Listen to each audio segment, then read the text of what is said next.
Salam keluarga Malaysia. Hello and good evening. Thanks for joining us. I'm Berita RTM and you're watching News at 10. Our headlines tonight. Proposal to set up RCI to be presented to Cabinet.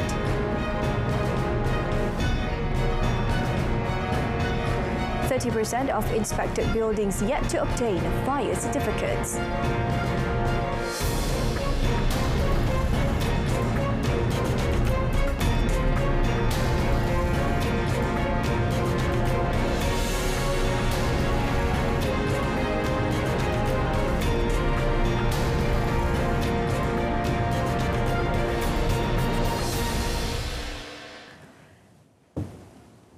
Senior Defence Minister Datuk Seri Hishamuddin Tun Hussein will convey to the Cabinet the Senate's motion that a Royal Commission of Inquiry (RCI) be formed to probe the allegation of irregularities in the procurement of 6 Navy littoral combat ships (LCS) by Bostad Naval Shipyard Sdn Bhd (BNS). He told Dewan Negara today that he will bring the proposal tomorrow to the Cabinet as it is his responsibility to do so. Saya beri jaminan kepada Yang Berhormat bahawa selepas perbahasan kita hari ini, saya sendiri akan bawa ke Kabinet. Ini tanggungjawab saya untuk bawa kepada Kabinet hari Rabu ini dan saya akan lakukan. Kita tak perlu takut, bimbang. Kita mahukan ketulusan, kita mahukan keadilan. Itu pun kehendak saya. Bahawa mereka yang kalau sekiranya ada penyelewengan, salah guna kuasa, unsur-unsur rasuah, semuanya terpaksa berhadapan dengan muka keadilan. Prime Minister Datuk Seri Ismail Sabri Yaakob today reiterated that the government led by him is a joint government that emphasises the Keluarga Malaysia concept. As such, he said it would be up for civil servants to defend the government against any allegations and slander that claim the government under his administration has failed. Yang Berhormat, at the meeting with the staff of the Prime Minister's Department JPM in Putrajaya today, Datuk Seri Ismail Sabri said civil servants should defend the government by looking at him as the head of the government and not as a political party leader. Apabila tuan-tuan dan puan-puan mempertahankan apa yang saya sebutkan tadi, menyebarluaskan apa yang saya sebutkan tadi, tuan-tuan tidak berpolitik. Jangan lihat saya sebagai pemimpin parti politik, tetapi lihat saya sebagai ketua kerajaan. Dan tuan-tuanlah, perempuanlah anggota kerajaan. Kerajaan ini adalah kerajaan kita bersama. Sebab itu saya memperkenalkan konsep keluarga Malaysia itu. Kerana saya nak kita bersama-sama menganggap ini sebagai satu keluarga. During the meeting, the Premier shared with his staff on the government's successes, which included achieving a gross domestic product, which recorded a growth of 8.9% in the second quarter of this year, and the creation of almost 400,000 jobs, as well as recording a trade value exceeding 2 trillion ringgit.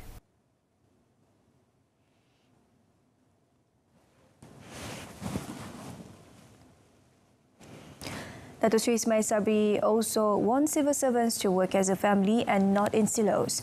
The government can only be effective if civil servants work together and give their full support to the government.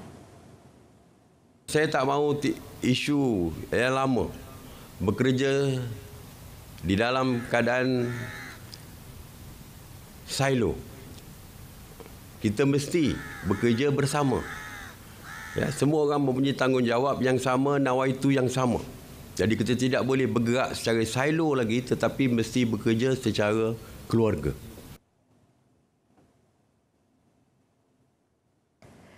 For the country's economy to improve, the Prime Minister wants civil servants to reduce bureaucracy towards investors, which he said was often raised by the group during his visits abroad.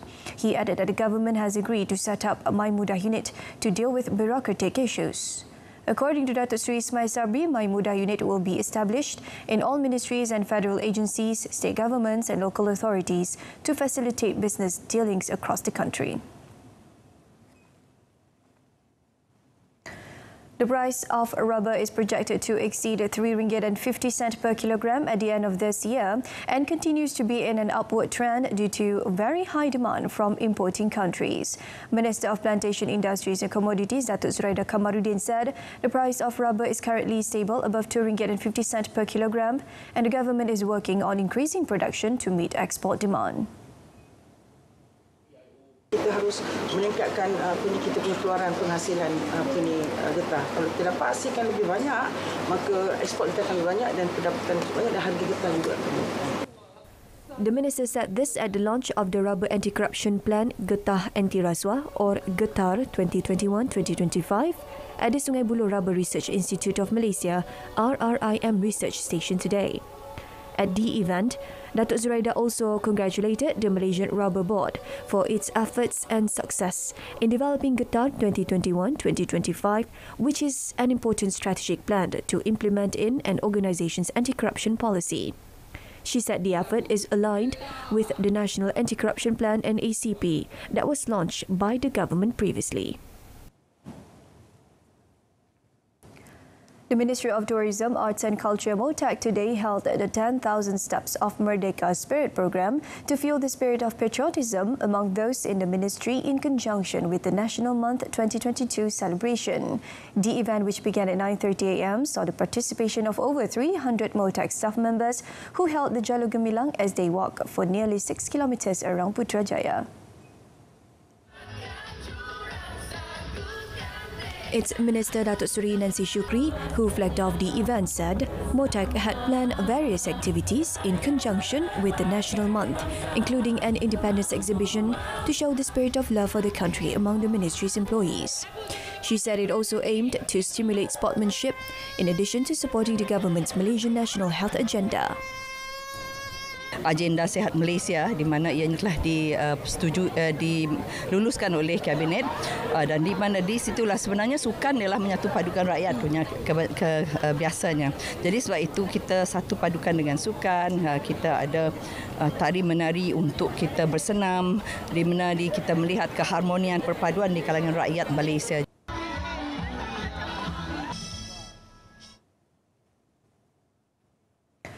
Datuk Seri Najib Tun Razak has failed in his bid to adduce new evidence in his SRC International Sdn Bhd case to nullify the trial that saw him sentenced to 12-year jail and a fine of RM210 million.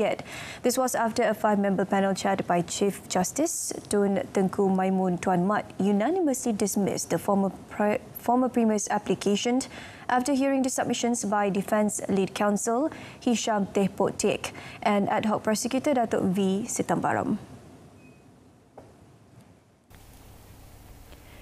The additional evidence Datuk Seri Najib is seeking to adduce relates to the recent discovery that the trial judge Datuk Muhammad Nazlan Muhammad Ghazali in 2006 was the General Counsel and Company Secretary for Maybank Group, who had the ultimate overall responsibility for the management and administration of all legal departments within the entire group. In delivering the court's decision, Justice Tun Tengku Maimun said there was no nexus between Justice Datuk Muhammad Nazlan's previous bank job and Datuk Seri Najib's charges, thus she ordered to proceed with the main appeal. The Chief Justice said that Justice Datuk Muhammad Nazlan's previous role in Maybank was known to the public and would be open to the applicant to make any request for the disclosure of the documents by further acts of diligence. After the judgment was read out, Hisham requested the main appeal to be postponed for at least 3 to 4 months as his appointment as lead counsel for defence was made recently. To this, Datuk Seri Sitambaram countered that the prosecution would leave the matter to the court's discretion. The court then ruled not to grant the adjournment for the new defence team, with the reason being that defence team were well aware of the trial dates before taking on the case. The court also set Thursday to resume the appeal hearing.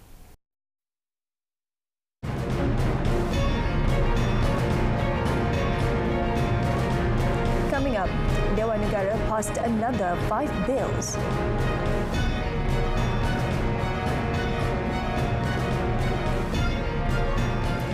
Some 30% of 8,300 public and commercial buildings inspected by the Fire and Rescue Department JBPM do not have a fire certificate as required by law. JBPM Director General Datuk Seri Muhammad Hamdan Wahid said this could be due to the fact that some of these premises had either not yet been approved, were in the process of compliance, or had failed to meet requirements under the Fire Services Act 1988 Act 341. 30% tu masih dalam proses untuk dikeluarkan dan juga ianya sekira tidak mematuhi, kita akan bawa ke mahkamah. Sebenarnya Akta 341 atau undang-undang berkaitan dengan keselamatan kebakaran ini, Datuk Seri Muhammad Hamdan said premises must meet fire risk standards classified under Act 341, and it is important that when an emergency occurs, the situation can be prevented or controlled at an early stage besides preventing massive damage.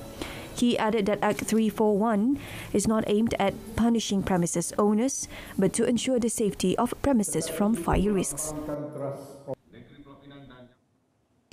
Meanwhile, JBPM are ready to mobilise its assets and personnel to face any eventualities during the dry season that is expected to last till September. Datuk Seri Muhammad Hamdan said, though the weather condition in the country remains uncertain, with unexpected thunderstorms causing havoc, the department will continue to prepare for any natural disasters.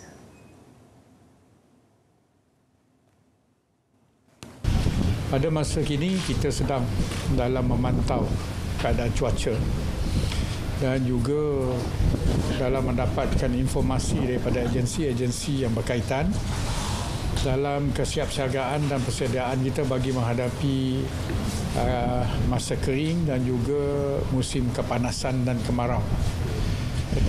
Untuk kepanasan ini, kita sebenarnya telah pun mengenal pasti beberapa hotspot di seluruh negara. Satunya di tengah iaitu Selangor, kita fokus Selangor ni kerana Selangor ni lazim berlaku. Keduanya adalah di kawasan di Johor dan juga Pahang. Pantai timur pula Pahang.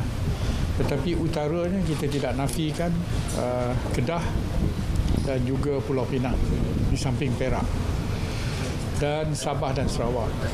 Datuk Seri Muhammad Hamdan added that he hoped communities in their respective areas will also play a role in helping the department by providing first-hand information if there were to be any disasters or fire.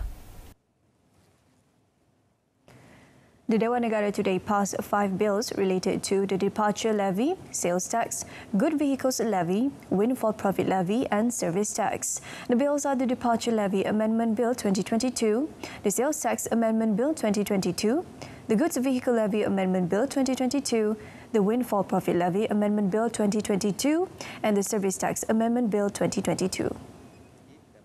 Mereka mampu untuk pergi negara di luar negara-negara ASEAN. Deputy Finance Minister Wan Datuk Muhammad Shahar Abdullah, when winding up the debate on the Departure Levy Amendment Bill 2022, said it was implemented to amend the Departure Levy Act 2019 or Act 813.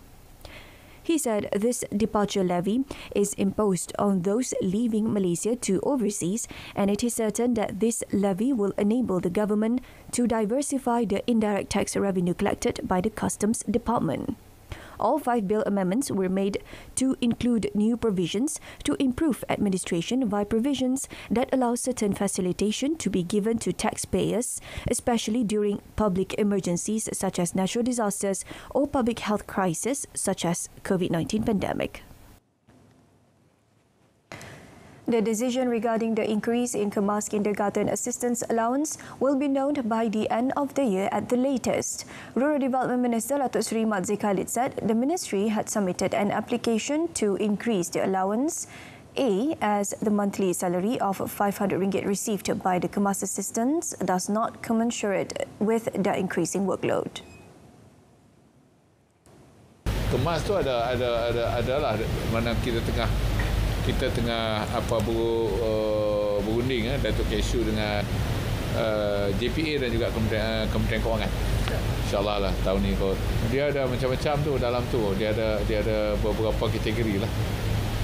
Dia ada yang dia bentuk allowance, bukan gaji, dia bentuk allowance. Dan kita minta ada bentuk persaraan yang dulu kontrak, lepas tu jadi tetap. Adalah 2-3 benda yang dalam kemas yang nak diangkat pada kerajaan. The minister said this after attending the 2021 Majlis Amanah Rakyat MARA Excellent Service Award ceremony in Putrajaya today. Meanwhile, Datuk Sri Madzir said MARA is committed to continuing its efforts to improve the MARA Digital Mall, which was initiated in 2015 by Prime Minister Datuk Sri Ismail Sabri Yaakob, who was then Minister of Rural and Regional Development. He said the efforts will continue because MARA Digital Mall is the brainchild of the Prime Minister, who initiated the establishment of special premises for Bumiputra entrepreneurs. Baju Perak Holdings Berhad MHB has marked a significant milestone with its first property development project outside Perak, Nexus Residences, with a total gross development value of nearly 122 million ringgit. According to the group, the residential property would be built by its subsidiary, Nexus Base Development Sdn Berhad, on a 0.89 hectare land located in Section 27 Shah Alam and targeted for completion in 2026. The group said the freehold low-density residential development comprising 153 units ranging from 1,309 square feet to 5,511 square feet and priced from 803,400 ringgit is equipped with a dual-key concept suitable for both flexible occupancies and investments while ensuring the utmost security. What makes that concept more enduring in this location is the fact that if you look around you, this is a mature area. You have places where people work, you have places where people shop, and you have homes. Yeah? You have a lot of employment being created in this area alone. So memang ada potensi yang amat besar untuk penyewa masuk situ. Speaking at the groundbreaking ceremony of Nexus Residence in Shah Alam today, Datuk Reza also said that MHB's foray into the Klang Valley reflected the vast potential that awaits the company, which would strategically expand its foothold in the property sector.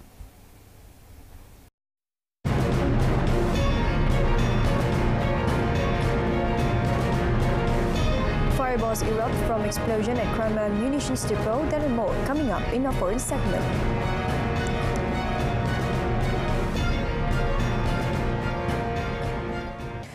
Turkey reaffirmed its call for the Syrian opposition to reconcile with President Bashar al-Assad's government, but stressed this did not represent a shift in Ankara's position on the war. Foreign Minister Mevlut Cavusoglu's comments came days after thousands of Syrians in rebel-held northern areas came out to protest Turkey's push for talks with Assad.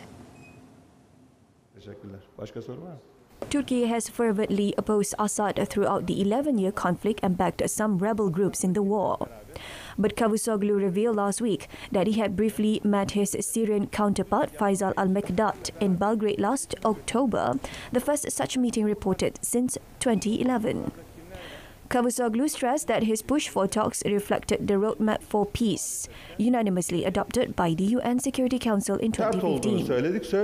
Cavusoglu's comment had been seen as an apparent easing of Ankara's long-standing hostility toward Assad's government and enraged the Syrian opposition and rebel groups. Syrians took to the streets after flying prayers in major northern cities that remain under the control of Ankara's forces and their Syrian supporters near the Turkish border. Turkey's interior minister said that security officials had detained 2 people accused of burning the Turkish flag.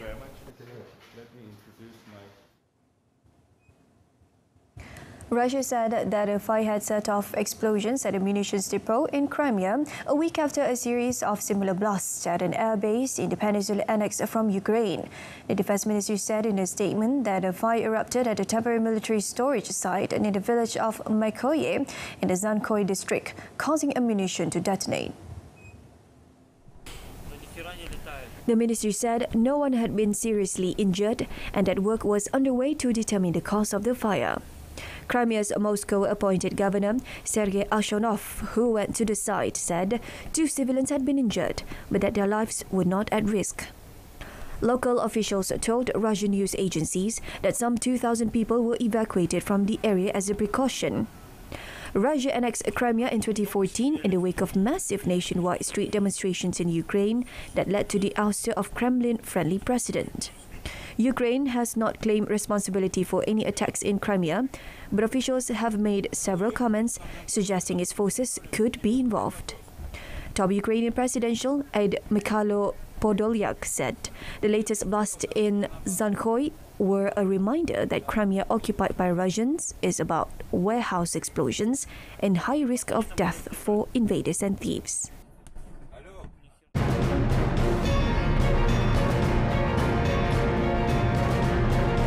Coming up in sports, Murray edges familiar foe Wawrinka in Cincinnati.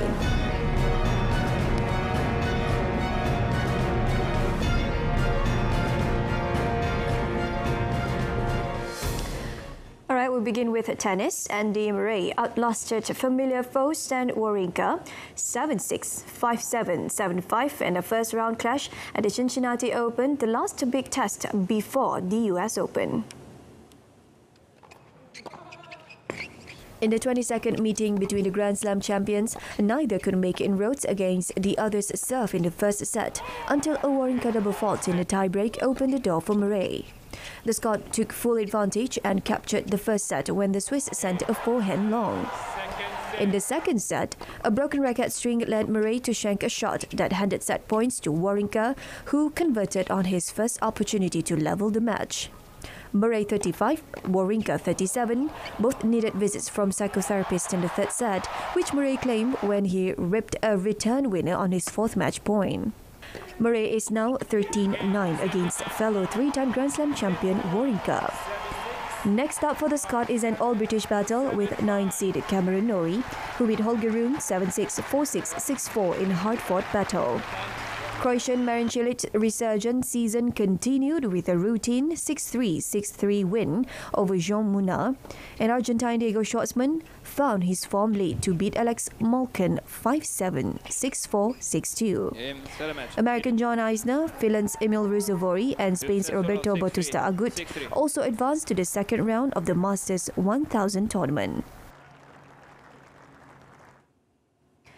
The national men's indoor hockey team created history when they won the 2022 Indoor Hockey Asia Cup for the first time after edging defending champions Iran. Malaysia won 3-2 in a shootout after both teams were tied 4-4 at full time in the final in Bangkok, Thailand.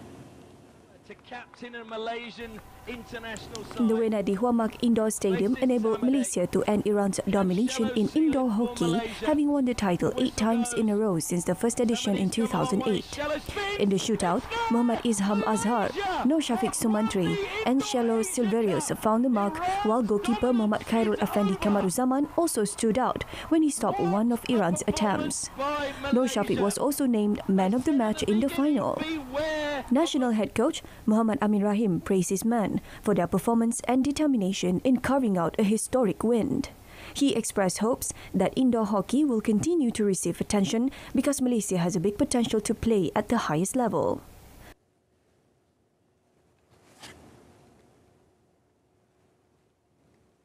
Meanwhile, in the women's section, Malaysia managed to return home with the bronze medal after ousting Kazakhstan 2-0 in the third placing match at the same venue, thus improving on their fourth placing in the 2019 edition.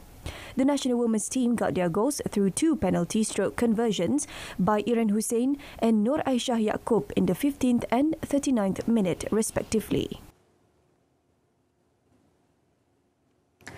40 athletes from Johor who won medals in the 2021 SEA Games and 2022 Commonwealth Games received victory incentives amounting to RM163,000 presented by Johor Menteri Besar Dato' On Hafiz Ghazi.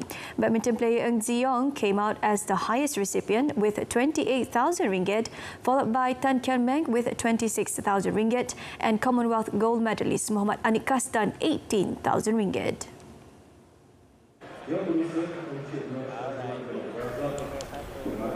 also handed out to 14 Johorian athletes were participation incentives for the Commonwealth Games amounting to a total of 28,000 ringgit. Dato' On Hafiz in his speech also suggested that the incentives for athletes who contribute medals in sporting events to be increased to better appreciate their efforts.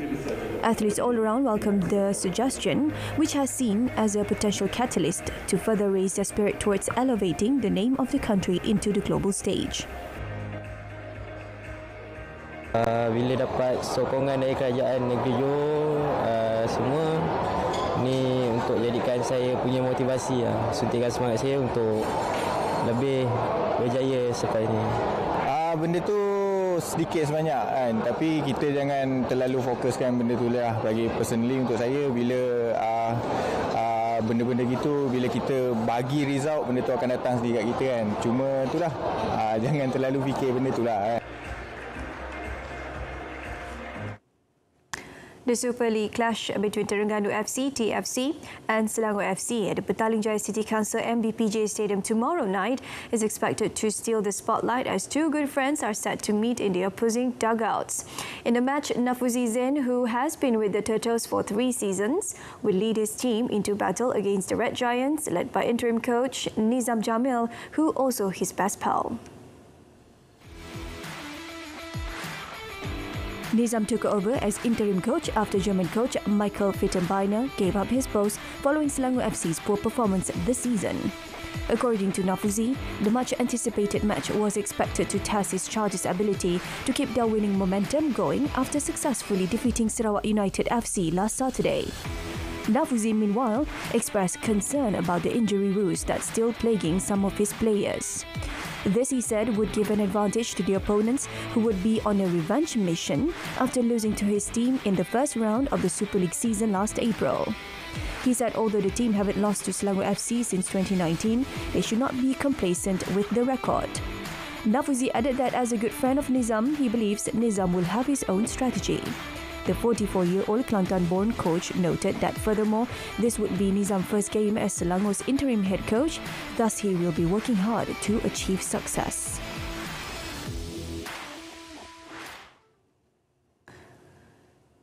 Chelsea manager Thomas Tuchel and his Tottenham Hotspur counterpart Antonio Conte have been charged by the Football Association FA following their confrontation after Sunday's heated Premier League draw at Stamford Bridge.